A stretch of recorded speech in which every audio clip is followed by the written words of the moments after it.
Komentimi përsosur i Kuranit, Gjuzi 30. Sura Ez-Zelzele, zbritur në Mekë, ajete 8. Por mbajtja e surës Ez-Zelzele, midis dietarëve ka mendime të ndryshme se ku ka zbritur kjo sure. Disa janë të mendimit se kjo sure është mekase, kurse disa të tjerë janë të mendimit se kjo sure është medinase. Shumë dietarë këtë sure e konsiderojnë dhe e njohin si medinase, ndërkohë që disa prej tyre besojnë se kjo sure ka zbritur në Mekë.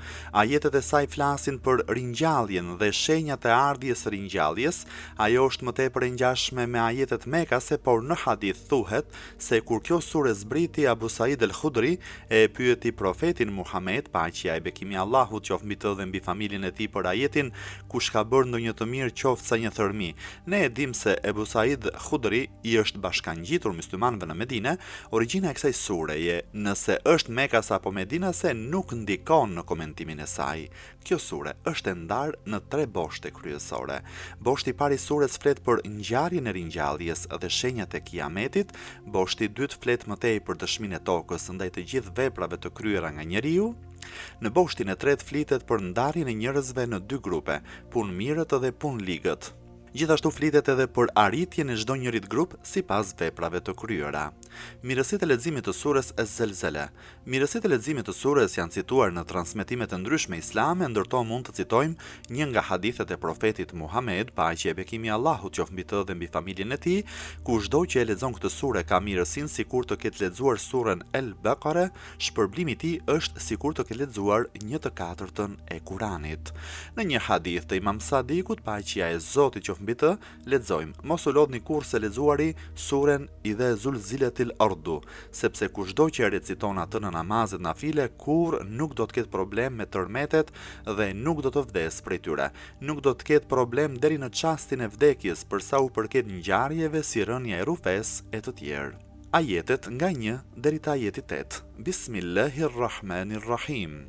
إذا زلزلت الأرض زلزالها وأخرجت الأرض أثقالها وقال الإنسان ما لها يومئذ تحدث أخبارها بأن ربك أوحى لها يومئذ يصدر الناس أشتاتا ليروا أعمالهم فمن يعمل مثقال ذرة خيرا يره ومن يعمل مثقال ذرة شرا يره. Me emrin e Allahut të gjithë mëshirshmit mëshirplotit, kur të dridhet toka me tronditjen e saj të fundit, kur të nxjerr barët nga brendia e saj e njeriu të thotë ç'po i ndodh asaj, atë ditë ajo do të tregoj lajmet e saj, sepse Zoti yt e ka frymëzuar atë ditë njerëzit do të paraqiten grupe që t'u tregohen veprat e tyre. Kush ka bërë ndonjë të mirë, qoftë sa një thërmi, do ta shoh atë, e kush ka bërë ndonjë të keqe, qoftë sa një thërmi, do ta shoh atë. Komentimi. Ditën kur njerëzit do të shohin punët e tyre. Ashtu sikurse u citua në fillim të shpjegimit të surës, surja nis me shpjegimin dhe citimin e disa ngjarjeve të tmerrshme të përfundimit të kësaj bote, si dhe me shpjegimin e fillimit të ringjalljes. Në fillim të surës Ez-Zelzele shpjegohet momenti i tmerrshëm, sikurse është çasti i tërmetit kur të dridhet toka me tronditjen e saj të fundit. Gjithçka që është në brendësinë e tokës do të nxirret jashtë kur të nxjerr barrët nga brendia e saj. Fjala Zelzalehe tregon se në atë ditë toka dhe planetet do të tronditen. Ajo tronditje do të jetë ndryshme nga tërmetet e zakonshme që ne kemi parë. Ajo tronditje do të jetë për momentin e ringjalljes. Qëllimi i përdorimit të fjalës el-athqal, pra barët e rënda, sipas komentuesve të tefsireve të ndryshme, është për të treguar njerëzit që do të ringjallen me tronditjen e madhe. Ata do të nxiren nga barku i tokës dhe varret, duke u hedhur. Këtë situatë ngjashme e shikojmë edhe në ajetin 4 të surës El-Inshiqaq. Disa komentues janë të mendimit se toka në atë moment i nxjerr nga barku thesaret dhe adhuruesit e kësaj bote i lë pa njoftuar. Ekziston edhe një tjetër mundësi shpjegimi për barën që mbar toka brenda saj. Thuhet se fjala barr nënkupton nxjerrjen jashtë të lëndëve të rënda dhe të shkrira brenda tokës, lëndë që ndonjëherë dalin nga toka kur shpërthejnë vulkanet apo kur bien tërmete. Gjithashtu në fundin e kësaj bote ajo çka është brenda tokës do të dalë menjëherë pas tronditjes së madhe. Komentimi i parë është më i përshtatshëm për sa u tha më lart, por edhe bashkimi i komentimeve nuk është i pamundur. Sidoqoftë në atë ditë kur njerëzit do të shikojnë këtë skenë të paparë ndonjëherë dhe të pahasur gjëkundi, do të tmerohen shumë dhe do të pyesin se çfarë ndodhi që toka po tronditet kështu dhe atë çka mbartur brenda e ka nxjerr jashtë. E njeriu të thotë ç'po i ndodh asaj. Disa komentues fjalën insan njeri në këtë rast e kanë komentuar në mënyrë të veçantë për qafirët, të cilët kanë dyshim në çështjen e ringjalljes, por pamja jashtme e këtij ajeti tregon se fjala insan ka kuptim të gjerë ku i përfshin të gjithë njerëzit, ndaj dhe habia dhe befasia nuk i përfshin vetëm qafirët, por të gjithë njerëzit.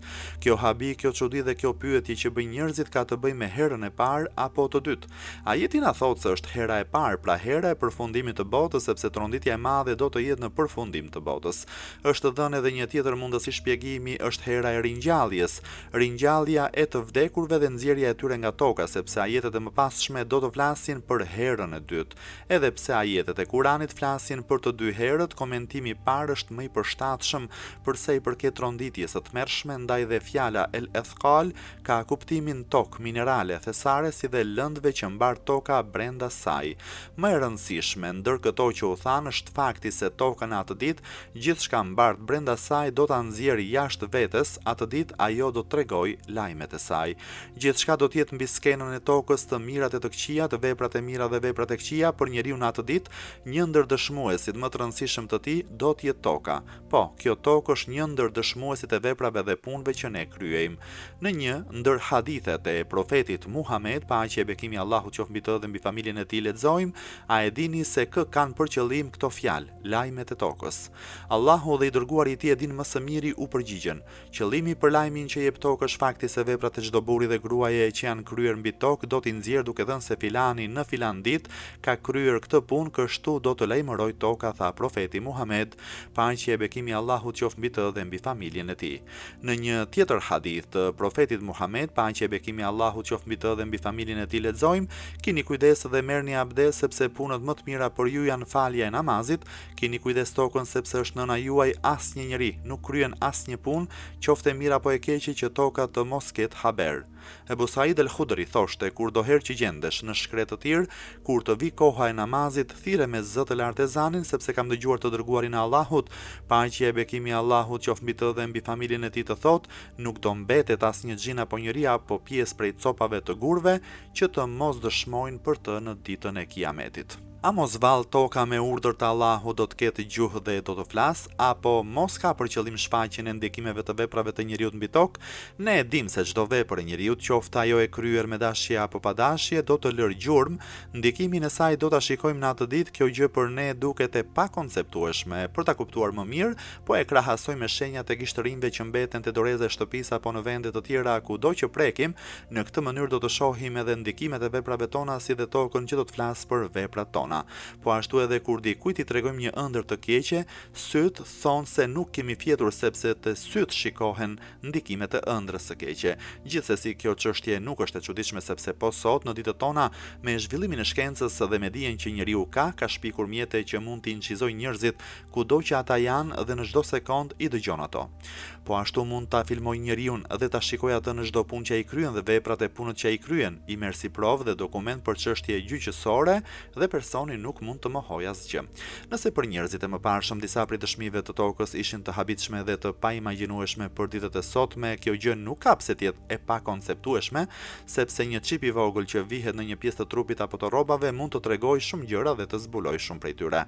I habitshëm është fakti se në një hadith të Imam Aliut, paqja e Zotit qoftë mbi të, lexojmë: falni namazin në vende të ndryshme të xhamisë, sepse çdo pjesë e tokës do të dëshmojë për ju në ditën e Kiametit. Prijesi besimtarve Ali ibn Ebu Talibi, paqja e Zotit qoftë mbi të, kur ndante pronën e përbashkët dhe kur boshatisej vendi, falte 2 rekate namaz dhe thoshte: në ditën e Kiametit dëshmo se unë të kam mbushur me mallra, para e të tjerë me të drejtë dhe të kam boshatisur me të drejtë. Mallrat janë shpërndar në mënyrë të drejtë te populli. Në ajetin tjetër Allahu thotë: sepse Zoti yt e ka frymëzuar atë. Këto janë për shkak se Allahu ty të ka zbritur shpallje në tokë. Edhe toka në zbatim të këtij urdhri nuk neglizhon ky fakt, duket në interpretimin e fjalës uhije, sepse në këtë rast një interpretim i tillë apo një bisedë e tillë është në kundërshtim me natyrën e tokës dhe kjo gjë nuk ndodh vetëm se me ose nëpërmjet shpalljes. Disa komentues janë të mendimit se qëllimi i përdorimit të kësaj fjale është të tregojë se tokës i zbret shpallje ose i shpallet zbules, duke i thënë se çfarë ke brenda teje nxirre jashtë. Komentimi i parë është më i saktë dhe më i përshtatshëm. Më pas thuhet se në atë ditë njerëzit do të dalin grupe nga varret dhe do të paraqiten në mahsher që t'u paraqiten veprat e tyre. Atë ditë njerëzit do të paraqiten grupe që t'u tregohen veprat e tyre. Fjala e shtatën është shumë si fjalës shette dhe ka kuptimin ndarje të hedhësh sa andej e këtej. Kjo mosmarrveshje dhe hedhja sa andej e këtej mund të jetë për shkak se secili medhheb do të paraqitet në ditën e llogarisë i ndarë në grupe. Ose mund të tregoj se grupet që janë të gëzuar dhe të lumtur të jenë në një anë dhe grupet që kanë pamje të mërzitur do të jenë në anën tjetër kur të hynë në ditën e llogarisë. Ose se cili popull të paraqitet për gjykim me imamin e tij, sikurse thuhet në ajetin 71 të surës El-Isra, ditën kur ne do t'i thrasim të gjithë popujt me prijesin të dërguarin e vet, atyre që do t'u jepet libri në anën e djathtë, do ta lexojnë librin e tyre dhe nuk do të pësojnë as pa drejtësinë më të vogël, ose besimtarët me besimtarët dhe jo besimtarët me jo besimtarët do të paraqiten në atë ditë. Përmbledhja e këtyre komentimeve është plotësisht e mundur sepse kuptimi i ajetit është i gjerë. Fjala yesduru vjen nga rrënja es-sudur dhe ka kuptimin dalje e deveve nga vatha e tyre. Kur ato dalin nga vatha e tyre, dalin në masë dhe janë të trembura, e kundërta ndodh kur ato futen brenda vathës. Këtu kuptimi është metaforik për sa i përket faktit të daljes së popujve të ndryshëm nga varret, përgatitjes së tyre për në ditën e gjykimit dhe për dhënie e llogarie. Është dhënë edhe një tjetër variant komentimi, mendohet se qëllimi është për daljen e tyre nga dita e gjykimit dhe lëvizjen drejt vendit të tyre në xhenet ose xhehenem. Kuptimi i parë ka më tepër ngjashmëri dhe afërsi se sa komentimet e tjera. Për fjalinë që tu tregohen veprat e tyre ka disa variante komentimi, po përmendim disa prej tyre, ata do të jenë të pranishëm kur të shikojnë dënimin e veprave. Do të shikojnë librin e veprave të tyre ku çdo gjë, çdo vepër e mirë apo e keqe është shkruar dhe është regjistruar në të. Do të jetë një shikim i brendshëm që ka kuptimin njohje me veprat e tyre, pra si janë veprat e tyre. Ose ka kuptimin të gjësumul amal e vizualizimit të veprave.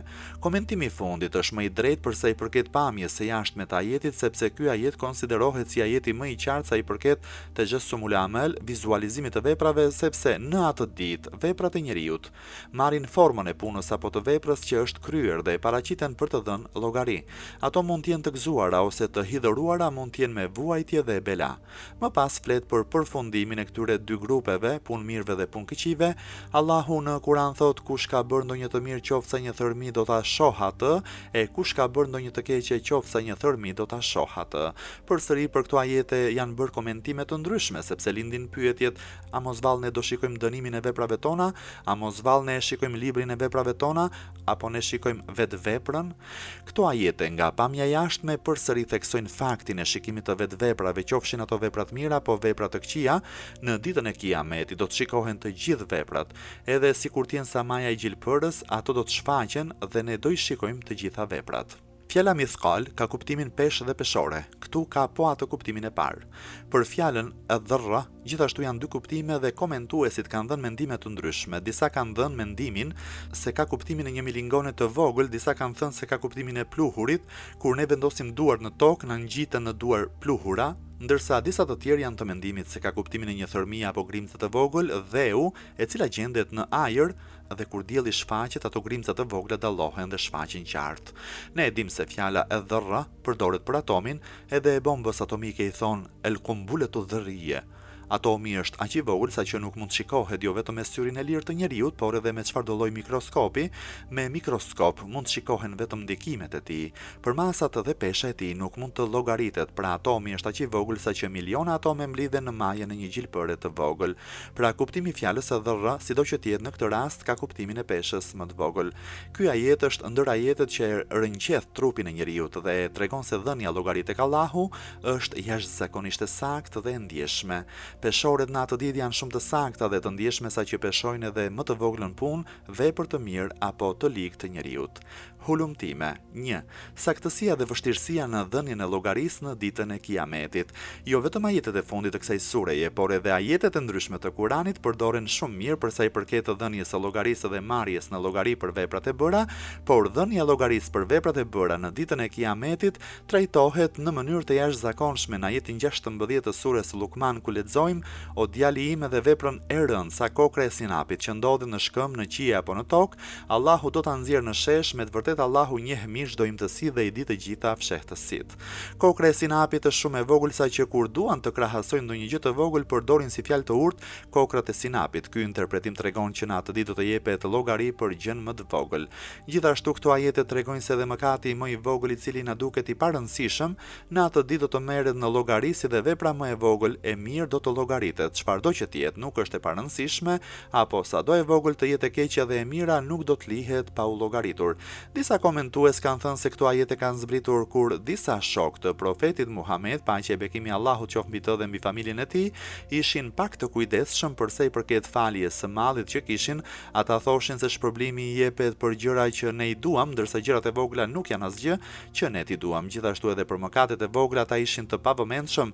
Ajetet e zbritura i njoftuan ata se edhe gjëja më e vogël dhe më e parëndësishme në syrin ton në ditën e Kiametit do të llogaritet. 2. Përgjigje për një pyetje. Në këtë rast lind një pyetje. Sipas këtyre ajeteve, njeriu të gjitha veprat e tij, qofshin ato të vogla apo të mëdha, të mira apo të këqija, do t'i shikojë në ditën e Kiametit. Këto ajete si ti përputhim me ajetet të cilat flasin për ihbat, zhvleftësimin e punës, tekfir, shlyerjen, falje dhe tauba, pendimin, sepse ajetet ku përmendet fjala ihbat thonë se disa prej veprave tona, sikurse është kufri, i zhduk të gjitha veprat e mira të njeriut. Nëse i shoqëron Allahu diçka tjetër në adhurim, me siguri që punët e tua do të zhvlerësohen dhe do t'jesh ndër të humburit. Sipas ajeteve ku përmendet fjala e tekfir, shlyerje, largim, ndonjëherë veprat e mira i largojnë veprat e këqija, fale namazin në mëngjes e mbrëmje dhe në një kohë të natës, sepse veprat e mira i shlyejnë veprat e këqija. Kjo këshill plen për ata që i pranojnë këshillat. Ndërsa ajetet që flasin për afun, falje dhe tauba, pendimin, thonë: në hijen e faljes hyjnore apo të pendimit mëkatet falen. Si ti krahasojmë këto kuptime me të gjitha veprat e mira dhe të këqija? Për të dhënë këtë përgjigje, duhet t'i kushtojmë pak vëmendje dhe përqendrimit të dy ajeteve të mësipërme ku flasin për veprat që njeriu i shikon ato, qofshin të mira apo të liga. Të parit e veprave është si një ligj i përgjithshëm, sepse ne e dimë se çdo ligj mund të ketë përjashtimet e tij të pare që mund t'i shikojmë te ky ligj i përgjithshëm që janë ajetet e mësipërme. Ajetet që flasin për falje, pendim, qafirllëk e të kanë dhe luajnë rol të veçantë për këtë ligj. Një tjetër përgjigje për sa i përket çështjes së ihbat, shvleftësimin e punës, tekfir, shlyerjen, që në fakt është bilanci i thyerjes, ajo ngjan saktësisht me kërkesat dhe borxhet. Këto shkaktojnë thyerje midis njëri tjetrit. Kur personi e merr përgjigjen e këtij bilanci, shikon se të gjitha veprat dhe punët e tij, si të mira dhe si të liga, i ka parë. Po kjo gjë mund të thuhet edhe për rastin e faljes dhe të pendimit, sepse pendimi nuk arrihet nëse nuk e meriton apo nëse nuk i ke fuqi. Ndaj dhe pendimi është konsideruar si një prej veprave dhe punëve të mira të njeriut. Disa komentues për këtë gjë kanë dhënë përgjigje tjetër që nuk duket e saktë. Ata mendojnë se njerëzit apo personat që janë qafir përfundimin e veprave të tyre të mira do ta shikojnë në këtë botë, ashtu sikurse edhe personat besimtar do t'i shikojnë në këtë botë përfundimin e veprave të këqija. Në pamje të jashtme, përgjigja është: ajetet që flasin dhe kanë të bëjnë me Kiametin dhe jo këtë botë nuk e kanë këtë universalitet që çdo besimtar dhe jo besimtar do të shohë në këtë botë përfundimin e veprave të tij. 3. Ajeti gjithëpërfshirës. Abdullah ibn Mesudi ka transmetuar se ajetet më të forta të Kuranit të shenjtë janë këto ajete: kush ka bërë ndonjë të mirë, qofse një thërmi, do ta shoh atë, e kush ka bërë ndonjë të keqe, qofse një thërmi, do ta shoh atë. Këto ajete ai interpretonte si ajete gjithëpërfshirëse. Në të vërtetë besimi i thellë e përmbajtja e këtyre ajeteve është i mjaftueshëm që njeriu ta udhëzojë drejt rrugës së drejtë dhe ta mbajë larg nga çfarëdo lloj korrupsioni dhe fllëqësire. Lexojmë në një hadith: një burr u afrua pranë të dërguarit të Allahut, paqja e bekimi i Allahut qoftë mbi të dhe mbi familjen e tij, dhe i tha: "Më mëso mua atë çka Allahu të ka mësuar ty." Profeti i nderuar i tha njërit prej shokëve të tij që t'i mësonte Kur'an. Ai mësoi atij surën Ez-Zelzele. Burri u ngrit nga vendi dhe tha: "Kjo është e mjaftueshme për mua." në një tjetër transmetim thuhet se ky burr tha se kaq është mjaftueshëm për të. Profeti nderuar tha, lëreni në gjendjen e tij sepse ai është bërë i ditur.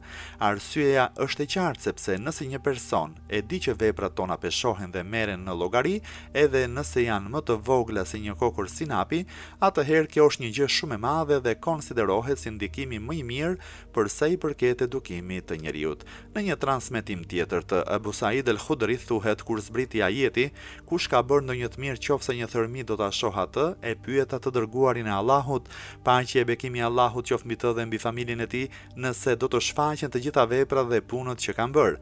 Po, u përgjigj profeti Muhammed. Punët e mëdha, e pyeta? Po, u përgjigj profeti Muhammed. Edhe punët e vogla, të vogla fare, e pyeta?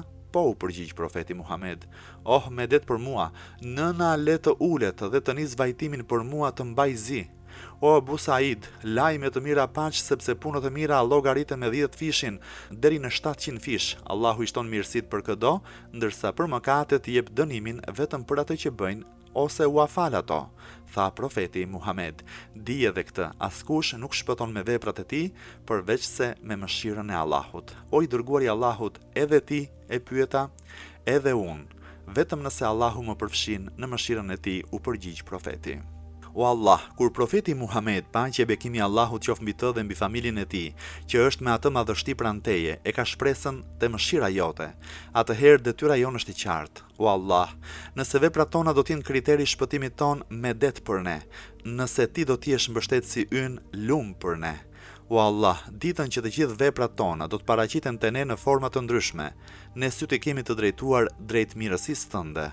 Amin, ya Rabbel Alamin.